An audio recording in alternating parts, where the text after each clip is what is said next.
महाराष्ट्राचे मुख्यमंत्री आणि अर्थमंत्री यांनी आज नुकताच आपल्या महाराष्ट्राचा अर्थसंकल्प हा जाहीर केला।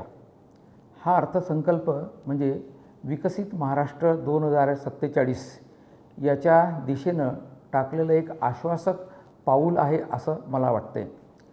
या अर्थसंकल्पाचं जे काही वैशिष्ट्य आहे त्यातलं एक वैशिष्ट्य असं आहे की आपल्या देशामध्ये विशेषतः महाराष्ट्रामध्ये जे महान थोर संत, समाजसुधारक, महापुरुष होऊन गेले त्यांच्या नावाने त्यांच्या संदर्भामधले जे काही स्मारकं असतील, प्रकल्प असतील, योजना असतील त्यांच्या कार्याची दखल या अर्थसंकल्पामध्ये विशेषतः घेण्यात आली आहे।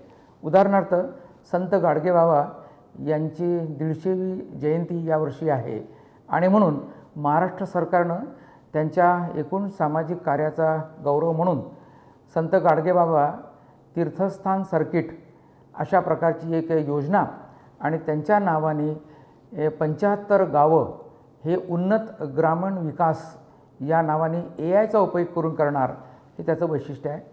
सोबतच जगद्गुरू संत तुकाराम महाराज, अहिल्याबाई होळकर, त्याच्यानंतर अनेक महापुरुषांच्या नावांचा उल्लेख अनेक योजनांना देऊन एक प्रकारे महाराष्ट्राने त्यांचा एक गौरव केलेला आहे।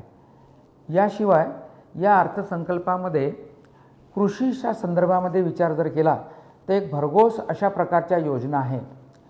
त्यात प्रामुख्याने नव्याने सांगायचं झालं तर मत्स्य व्यवसाय आणि त्या संदर्भातले पशुधन विकास यालासुद्धा कृषीचा दर्जा या अर्थसंकल्पामध्ये दिला आहे।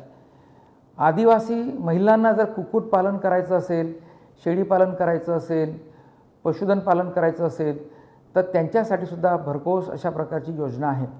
कृषी क्षेत्रामध्ये डिजिटल शेती आणि AIचा वापर हा करण्यावर विशेषतः प्रामुख्याने या अर्थसंकल्पामध्ये भर देण्यात आलेला आहे।